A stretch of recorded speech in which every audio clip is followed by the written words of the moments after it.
Speaking of the Dallas Cowboys, let's do it. Let's talk about the Dallas Cowboys. Again, scriptwriters doing a great job. For the first time ever, the two outright passing leaders, number 1 and number 2 solo, facing off against each other in the playoffs. Jordan Love with 32 passing touchdowns this year, going to Dallas to take on Dak Prescott, who had 36 passing touchdowns this season. Number 2, visiting number 1.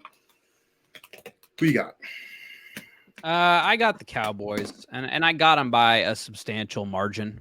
I think my final score I threw out, because again, my dad's a Cowboys fan, so I've been chatting him up throughout the week, and what I've landed on ultimately is 40-27 Dallas. Bro, good. 40-27 Dallas.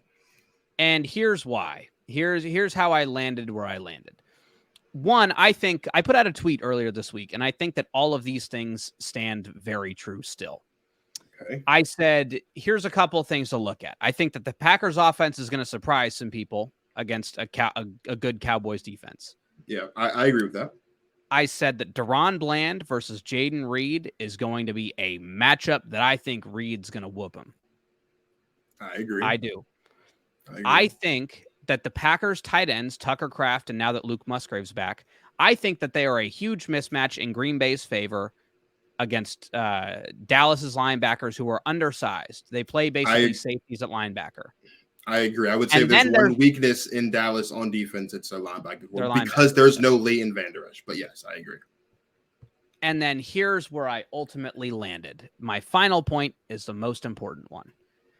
Dak and CeeDee Lamb versus Joe Barry ends well for nobody wearing green. It ends well for nobody. And you want to know how I know this? Because every time that Jair Alexander plays against the Dallas Cowboys, someone goes for 200. Somebody puts up a career game. CeeDee Lamb last year, a couple years ago, Amari Cooper. Jair does not play well against the Dallas Cowboys. And I think we are in for that again. This is such a mismatch on that side of the ball that I got to be honest. It's not going to shock me because I say 40-27 because I think Green Bay will be able to keep up with them early. But I think that the youth of Green Bay and the fact that throughout this season, even though they've won a couple games as of late, they still make back-breaking mistakes. That's like, dude, you can't, it's second down and you pick up 16 yards, but there was an illegal shift or there was a drop and it sets you back. And they're just a team who's not good enough right now to overcome that. So I think that they're going to be in it, but at some point they're going to make one of those mistakes. You know why those mistakes haven't bitten them in the butt yet? Because their last 3 games were against Carolina, Minnesota, and Chicago. 3 teams that couldn't take advantage of them. But you know what? You know who did almost take advantage of them? Carolina. Carolina these past 2 weeks scored 0 points in both games combined. They put up 30 on the Packers. What are we talking about? I would love to come out here and say, man, the Packers wound up, they go and beat the Cowboys and all this stuff, but I don't think they're going to. I think that this is a game that maybe Dallas starts off slow, and then maybe it's a different story where, the Cowboys aren't able to get anything on offense. Then they start to tense up, and then Rashawn Gary's pinning his ears back and going after Dak. But I don't think that's going to happen. Dallas at home starts off strong and fast. And I think that the Packers have a lot of inexperience because I think what a lot of people overlook, they look at the skill position guys and they're like, wow, there's not a lot of experience there. Dude, look everywhere else too. Offensive line, right? Zach Tom, second-year guy. That's our starting right tackle. Elton Jenkins is the most veteran guy on our roster. And yes, we signed him to a big extension. I'm pretty sure he's still on his rookie contract. We got Kenny Clark. On the defensive line. So our offensive line. On the offensive line. Gotcha. Okay. I'm talking about the offense specifically. Yeah, I got you. I mean, like, what? Yosh Nijman or Rasheed Walker is our left tackle currently at the moment. I mean, like, we're so young everywhere. And this Cowboys defense, man, I'm really scared because here's the thing. The one thing you can do is run on Dallas. You can do that. And listen, Green Bay with Aaron Jones is very capable of being able to do that.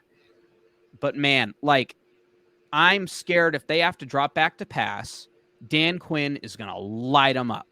It's going to be Micah Parsons, DeMarcus Lawrence, Osa Odigizua. Like, they are going to overwhelm Jordan Love. And listen, again, I would love, and I still have Jordan Love playing a really solid game. I have the offense putting up 27 points on one of the league's top 10 defenses. I think he plays very well. But I think that Dallas's firepower on offense with this Packers defense, I would say a bottom 3 overall unit in the NFL. Not just talking like defense, like unit, like offense, defense, special teams. The Packers probably have bottom 2. What? I mean, their special teams and defense are what? They're for sure bottom 10 of all, whatever that would be, 32 times 3, 96 units. You don't think the Packers defense and special teams are bottom 5 or bottom 10? I don't know. I could see why people would pick the Packers to win this game, but I got to be honest. Outside of, if you want to say that the Packers defense is going to show up to play Dallas or anything other than that, I don't see a whole lot of cogent analysis saying the Packers are going to win, other than people who are like, "Oh, the Cowboys are going to choke," and then it's like, well, okay, that's not, and that doesn't provide, like, what's Green Bay's path to victory? Like, there isn't one with their defensive side of the ball, because I don't see how they get stops here. I don't. So I just want to So I think you brushed over a very important part of this game that's going to be super duper important. I'm gonna run downstairs really quick. You can start. I got to go grab that charger. We talked. So there's one thing. Oh, this looks disgusting. Okay. So there's one thing that Emmett kind of brushed over when you're talking about Packers Cowboys. By the way, Cowboys are going to take us behind the shed and shoot our and shoot our brains out. It's happening. We're not winning this game. But Aaron Jones, in his 3 career games versus the Cowboys, has 62 carries for 370 yards rushing and 6 touchdowns, right? So he's averaging about 6 yards a carry. He's averaging at worst 120, just a touch over 120 yards per game. He's averaging 2 touchdowns a game in these games. He's also been very beneficial in the passing game as well. But in the 2 games that Aaron Jones has played in Dallas, so October 2017 and October 2019, he's averaging in those 2 games alone 118 yards carrying on 19 attempts, 6.1 yards per carry, which is 2.5 rushing touchdowns. And then he's also averaging a touch, like somewhere around 40-ish yards per game receiving, with a touchdown in there as well. Like, Aaron Jones is the key. And here's the thing, right? It is going to be so ironic if the reason we lose this game, aside from anything else, right? Aside from the defensive matchups and all the personnel on the X's and O's that Emmett laid out, it will be so ironic and so on brand for Green Bay if the reason why we lose this game is because Aaron Jones is misused. Because Aaron Jones, up until the last 4 or 5 games of the season, grossly misused. Now, granted, he was hurt a bit, right? He had the injury. But even aside from that, right? Aaron Jones was not used like Aaron Jones until a month and a half. You know what it reminds me of? And I've started to put these 2 parallels together and figure it out. Here's what it reminds me of. And yes, he dealt with the injuries and stuff, but even when he was healthy, you know what I mean? It took till the end of the Chicago game in week 1 for us to be like, oh, yeah, let's give the ball to Aaron Jones. It reminds me of exactly how Matt LaFleur's offense was in Tennessee. Does it not? Where you're just somehow it takes until week 8, week 13, 14 for them to be like, oh yeah, Derrick Henry's pretty good. It's that every year with the Packers. Every year. And listen, Matt LaFleur is a really good coach. No, he's not. Very good coach. No, he's not. He's not. All right. Here's what I'll say. He's a very good play caller, and he's been a good game manager. Maybe he's not the best. I'll give you that. That's more what I mean, because we'll give you that. You can't, honestly, with these coaches now, you kind of have to pick. If you can't use your best player correctly, I'll never say you're a really good player. Right. You're not really good at anything. But either way, I think that it has been ridiculous. That is the one of the few flaws that I have found in Matt LaFleur, is the fact that it takes forever for them to be like, oh yeah, Aaron Jones is pretty good.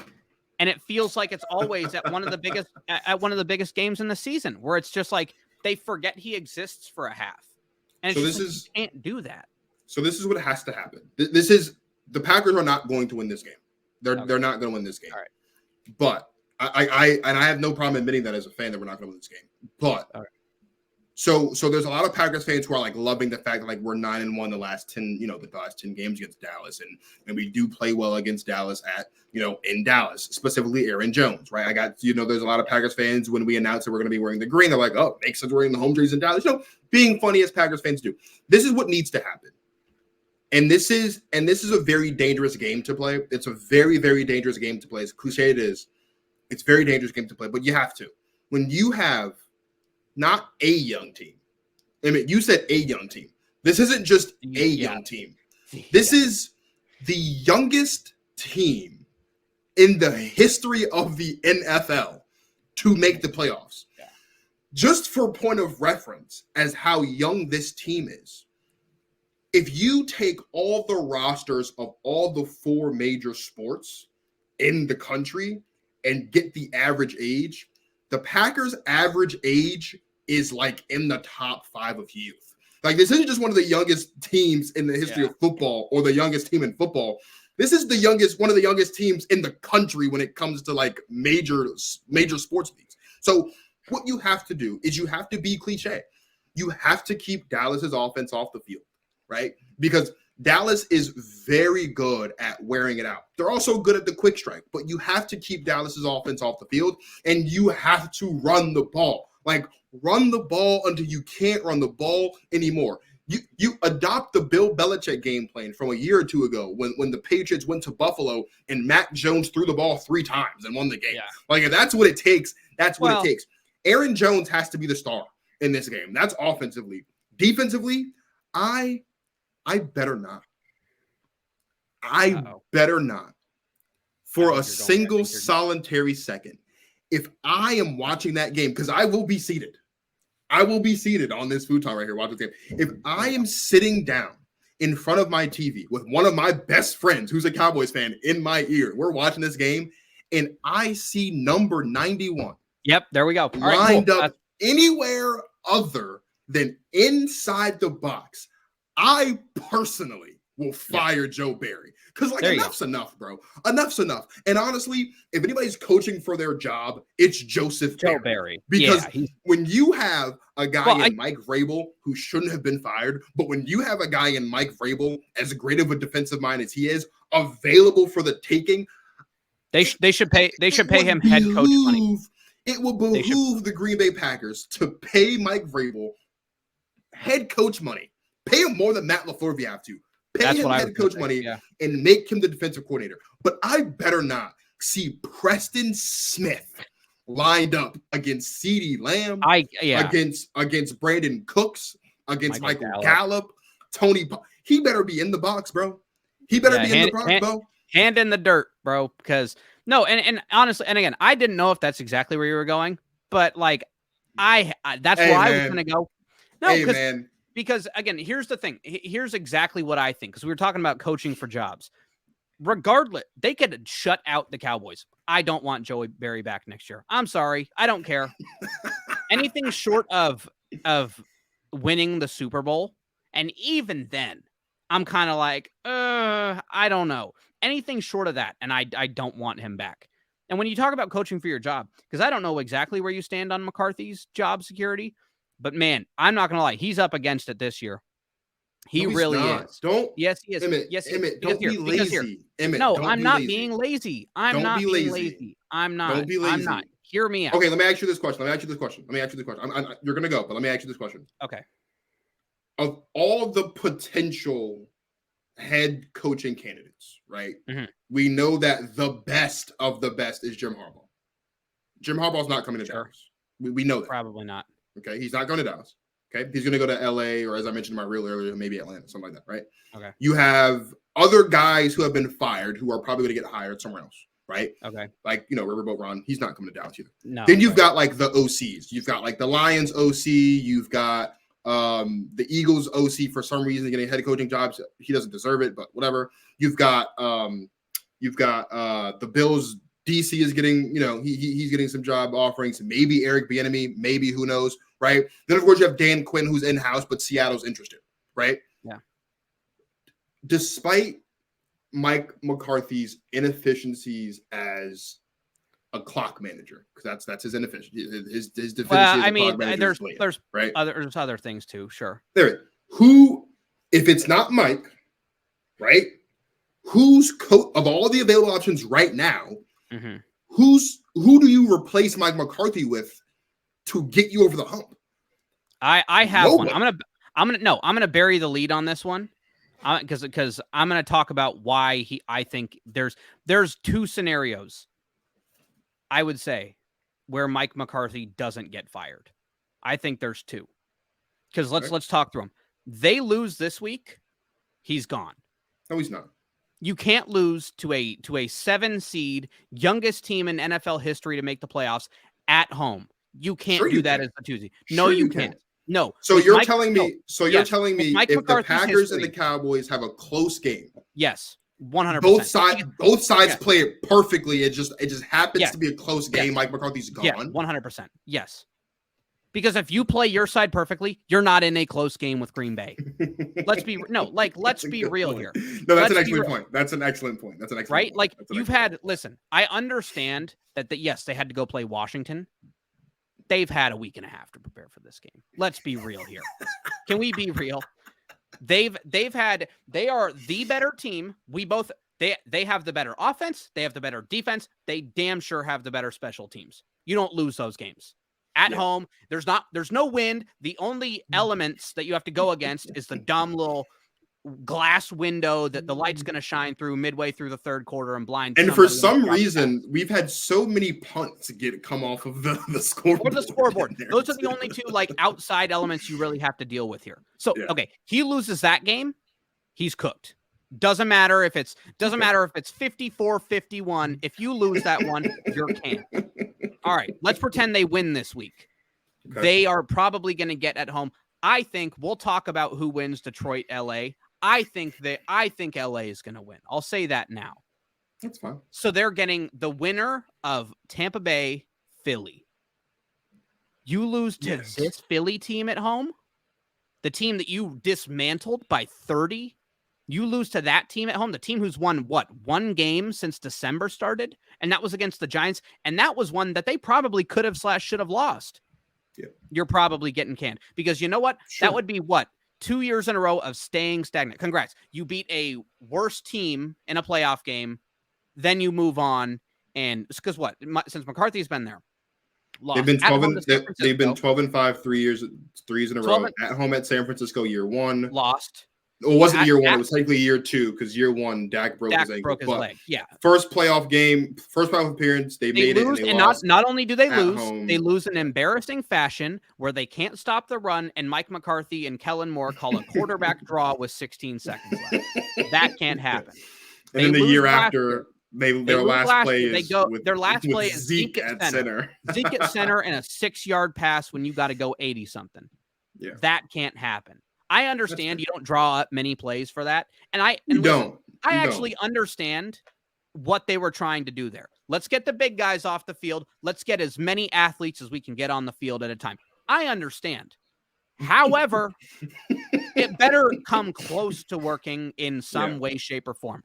Kevonta Turpin barely even caught the pass. Yeah, that's true. Right? That can't happen. So now we're back and we're in the divisional round. They're playing, I think, either Philly or a bad Tampa Bay team. And you actually beat pretty much this carbon copy Tampa Bay team minus Tom Brady sub in Baker Mayfield last year on the road. Mm-hmm. If you lose to this team, you're going backwards. This team just scored 9 on Carolina. They gave up 0 on Carolina, and I'm still probably like, they could have probably performed better on defense. Right? Sure. Right? Like, now we move on to the other scenario. They win that, and then they go to San Francisco. They lose that game, because I got to be honest. I either think they're going to win that one, and that's who I picked. Listen, that's who I picked. Dallas. But they lose to San Francisco 3 years in a row, and most likely, let's be honest, if they lose, what are the likelihoods that it's like nothing you can do about that one? No, it's going to be embarrassing fashion. No, it's not. So that's okay. So that's where we disagree. No. Okay. So maybe. Okay. Well, here's embarrassing. There's multiple ways embarrassing fashion can happen. It could happen exactly like it happened earlier this year, where you're losing 42-10. It could also happen if it's a close game, This is really honestly the battle of the two bad game managers. We think there is a possibility Kyle Shanahan messes it up. It is a damn near certainty that Mike McCarthy is going to mess something. Yeah, because here's the thing. Because I want Dallas outside of the Packers, because for my dad, I want the Cowboys to, if it's not the Packers, I want it to be the Cowboys. But listen, man, Mike McCarthy has won 2 games this year where he screwed up at the end. And he gets let off the hook. Seattle, it was second down, I believe. It was like 2nd and 7. A first down ends the game. And I don't remember exactly the time and place, but it's like a first down, as long as you don't go out of bounds, ends the game. And McCarthy takes an end zone shot. A touchdown hurts you there. Yes, you go up 2 scores, but now Seattle gets the ball back, and your defense is pretty much proven they couldn't get a stop all game until the very, very end. Yeah. They get a stop. He throws a deep shot, an end zone shot. It falls incomplete. Now it's 3rd down. They don't pick up the first down. They got to kick the field goal. Then Seattle starts driving, and they get lucky that Seattle's game plan is, let's leave Micah Parsons unblocked on 4th down. They win that one, right? They get the stop on 4th down. That's awesome. Now they're playing Detroit at home. They're up by, I think, what? They're up 5.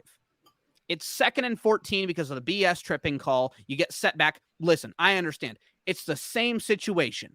A first down ends the game.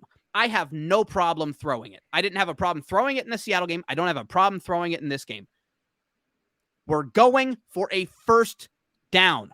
What? You need 14 yards, not 30. Why is Dak throwing it down to the 10-yard line? It can't happen. And you know what? Detroit damn near took advantage of it too. If not for some questionable, we'll call it, officiating.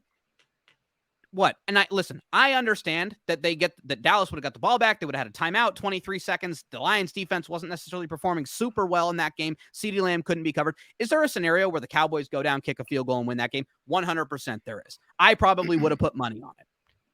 But you know what good teams don't do and well-coached teams don't do?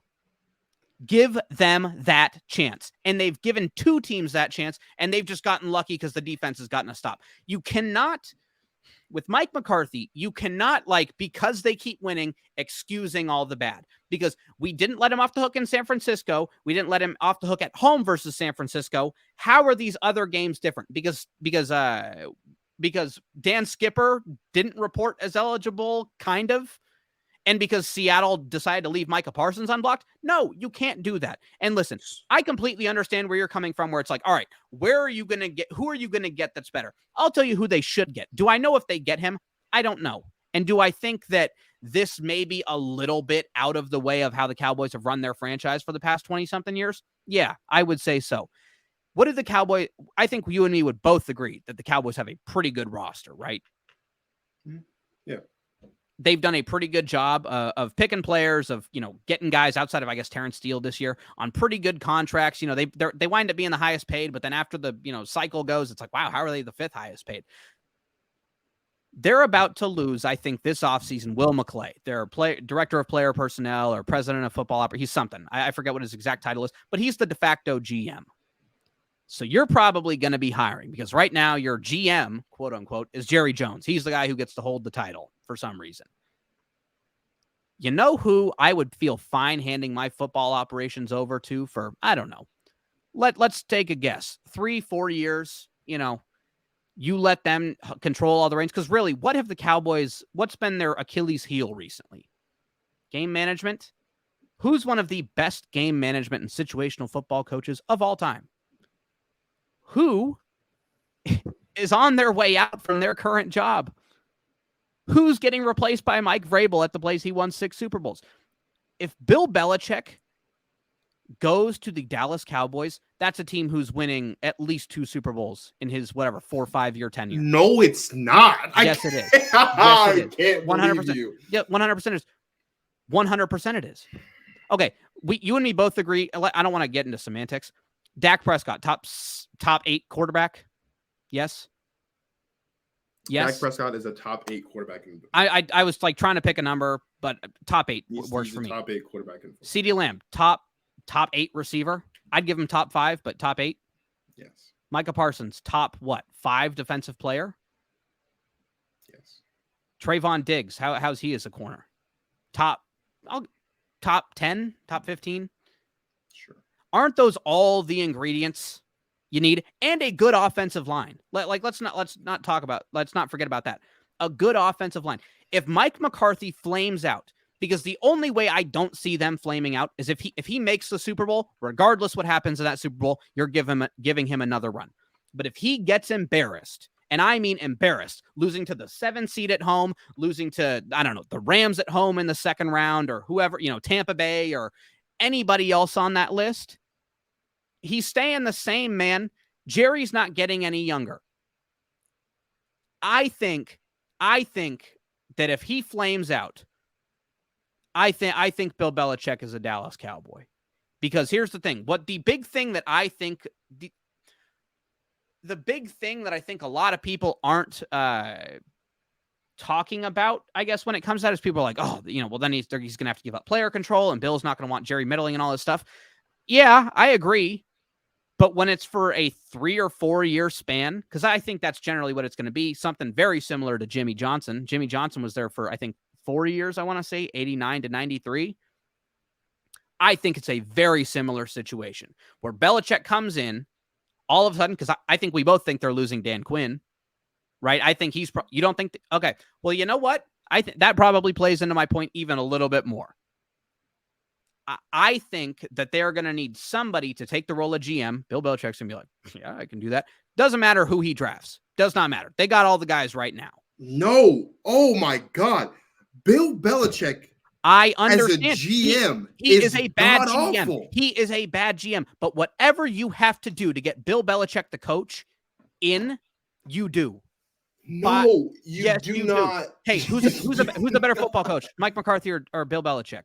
In the last 3 years, Mike McCarthy, Bill Belichick. Because Mike McCarthy went into a team that was already well built. Bill Belichick has been. He's going into a team that's already well built. He's putting the paint on the walls. I'm not asking him to put down the foundation. Paint the walls, Bill. Paint the walls. Bill Belichick has been outcoached. He's been outcoached more in the Mac last Jones at 3 quarterback. years. And yes, I understand he took Mac Jones, but now he's got Dak. He has the number 1 scoring offense in football. You do control the game. That's what he's good at. You do not put your finger in a socket and then get shocked when it shocks you. I'm not giving Bill Belichick he had Mac. You know who picked Mac Jones? He has the whole team together now. I don't care who he drafts for the next 3 years. He's got the team now. Okay. He has the team. So let me draw a comparison for you that I know is going to hit home because of the color, because the hoodie that you're wearing right now. Okay. So here we go. Mike McCarthy, 12-5, back-to-back seasons. Okay. Let's say they lose in the division round again. Okay. Mike McCarthy's coaching for his job. Okay. Let's take a trip down memory lane. Okay. 2019, Green Bay Packers, 13-3. We got ran off the football field in San Francisco. Correct. Okay. Matt LaFleur's first year. They'll figure it out next year. Okay. 2020, Matt LaFleur and the Green Bay Packers, 13-3, lose a game at home to Tampa Bay that we should have won. Mm-hmm. Uh-oh. Aaron Rodgers isn't happy. I don't know. Let's talk about Matt LaFleur. We'll give him another year. Maybe that was just a fluke. We'll give him another year.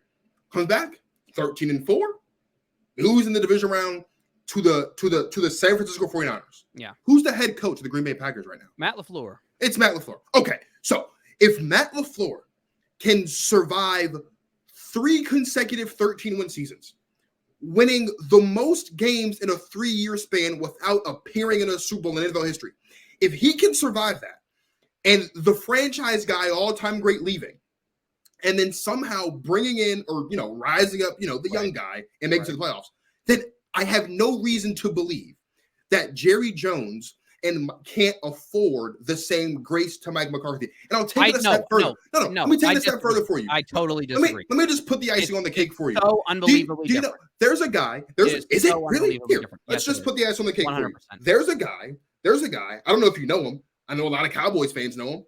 There's a guy who currently works for NBC.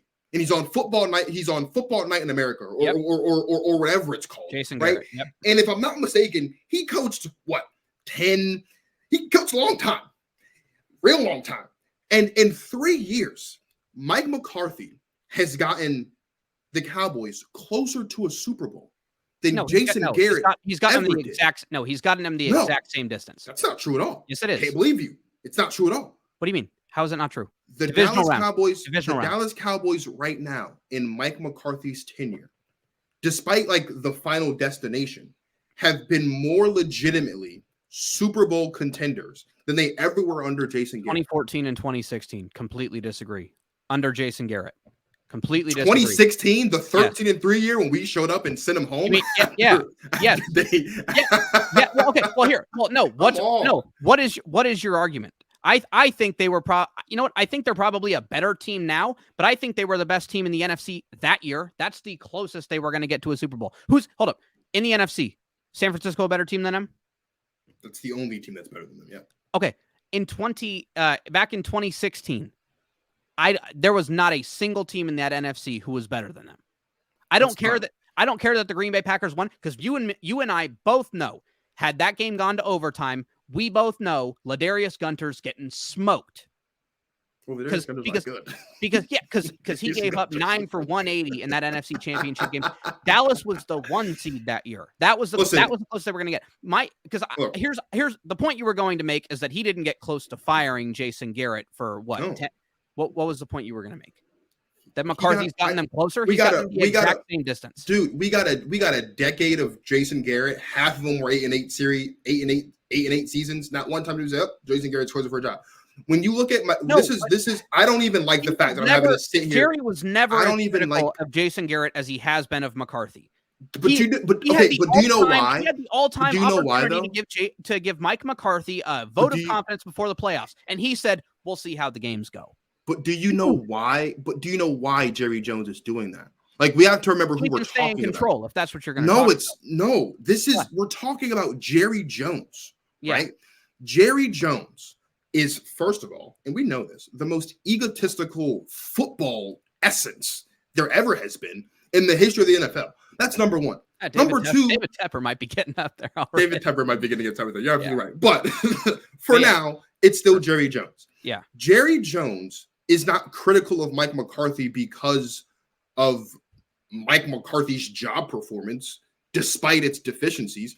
Jerry Jones is critical of Mike McCarthy because Jerry Jones wants to win another Super Bowl before he dies. And what is a better way for them to let's talk about this right now. Mike McCarthy gets fired, let's rewind about 3 days to Sunday. Whenever all the games are over on Sunday. Yep. They have an option to bring in Bill Belichick to take over as head coach, but they have to kick Mike McCarthy out of the building starting now, or starting whatever, Monday night, Sunday, whatever. You don't think they do it? Because I think they do it. I don't think Bill Belichick in 2024 is the answer. He is a fantastic football coach. He is a horrible GM. He is god-awful GM. I will give you that 10 times.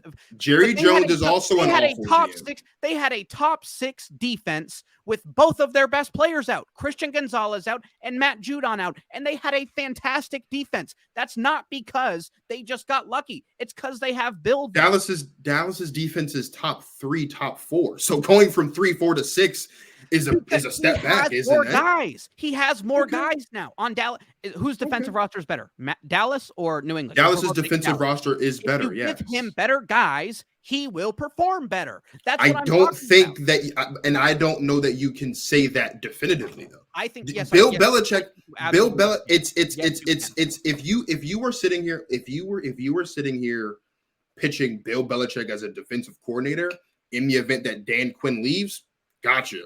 Make Bill Belichick one of the greatest defensive minds the game has ever seen. Bill's not calling the offense. We both know that. It's not about, but it's not about calling the offense. If you fire Mike McCarthy, managing games. He's a great game manager. If you fire Mike McCarthy, you are also firing your play caller. No, and then you have to go. Hold on. So then you have to go find someone that Bill Belichick approves of to be your OC.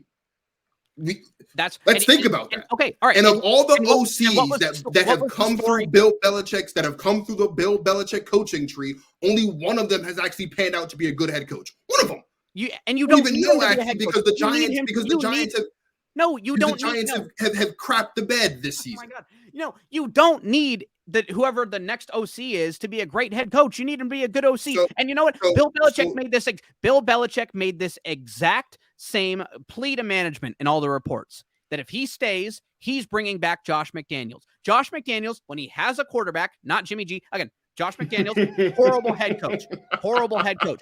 Was Josh McDaniels not a good offensive coordinator?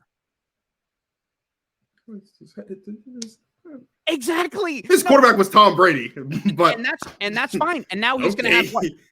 When it comes to wide receivers, the best ones that New England ever had was obviously Randy Moss.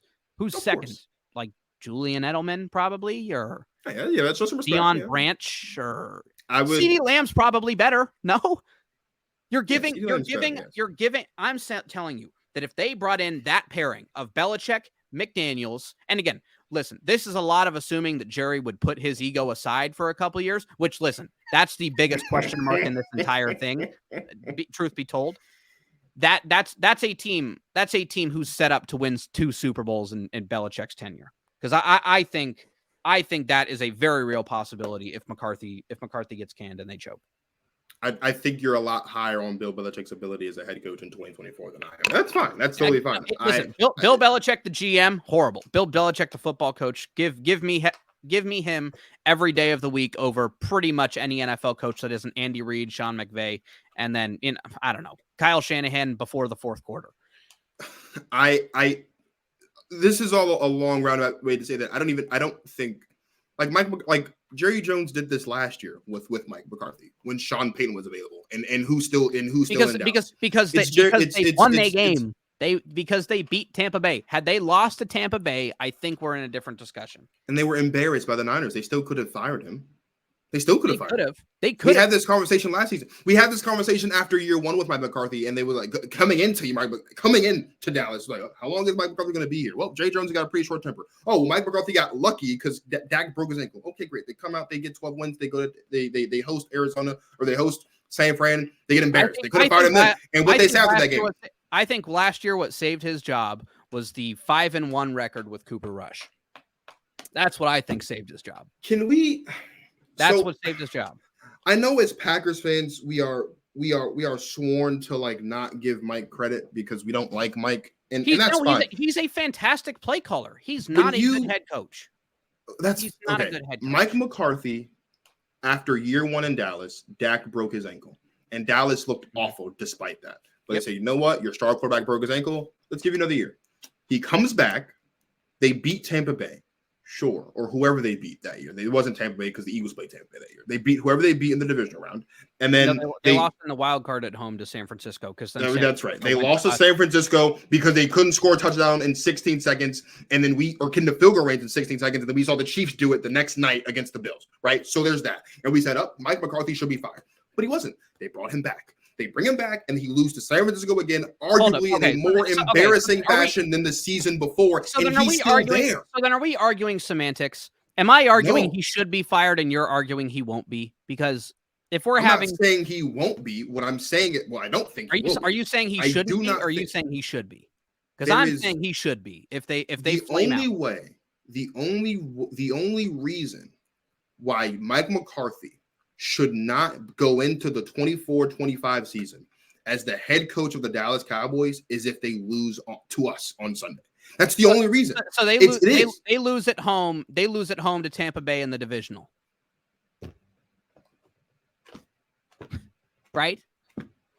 Then they're exactly They're not going to play Tampa Bay in the divisional round. Well, they probably will play Tampa or Philly for that matter. If they're losing to Tampa Bay or they're losing to Philly, or the Rams or any team. If they lose, to the Lions, the Lions they couldn't play the Rams. Their only options are Lions, Eagles, or Bucks. Yep. If they lose to the Lions, Mike's job is fine because it's the freaking Lions. The Lions are a good. Are you sure? The Lions are a good football team this season. Well, no, I'm sure about that. I'm not sure his job's secure. It's a good football team. It's a good football team. If they lose to the Eagles, I understand the idea that, well, we beat this Eagles team a couple weeks ago pretty handily, and now they're hurt, not as good. That is something where you take a pause and you say, okay, maybe we should reevaluate. I don't think he would be fired because of it, though. The Buccaneers is the one that would make me pause the longest. But you have to look at, I mean, first of all, the NFC South sucks. So the record is not really what I'm looking at. I'm looking at the team. The team, especially the last couple of weeks, has been on a roll, and they've been looking really, really good. Now, that doesn't. Man. The NFC South sucks. Just I checked that box. He scored 9 on the worst team in football. When you have a coach in Mike McCarthy where you have 3 consecutive 12-win seasons, and you're actually moving in the right direction. And the offense was just as good this season, if not better than it was when Mike McCarthy bet on himself coming into the season, by the way. Let's not forget that this was not a decision the decision to let Kellen Moore go was not a Jerry Jones decision. That was Mike saying, I don't like the way he's doing it. I want to do it my way. And we got the same result. And we're actually slightly more efficient and in a much better position this year than in last year or the year before to actually win a Super Bowl. I think what's happening is, again, because it's the Cowboys, we are so fascinated with the idea that there's so much turnover in the franchise and within the organization to keep them from getting back that we should just sit back and realize that there's only one team that they can lose to this season. There's only one, and it's the team they'll have to go visit in the Bay. That's the only team they'll lose to. And if they lose to the Niners again, yeah, it's 3 years in a row. I got it. But it won't be the first time that Mike McCarthy's lost to the San Francisco 49ers 3 years in a row in the playoffs. It just won't be. And he survived that too. It won't be. Like, Aaron Rodgers can't beat the Niners, and neither can Mike McCarthy. So I don't know. Could Mike McCarthy be fired? Honestly, Jerry Jones is the owner. Like, it wouldn't surprise me if Mike McCarthy's fired because it's Jerry Jones. Do I think, given what he's done with his body of work in the last 3 seasons, do I think he should be fired? No, he should not be fired.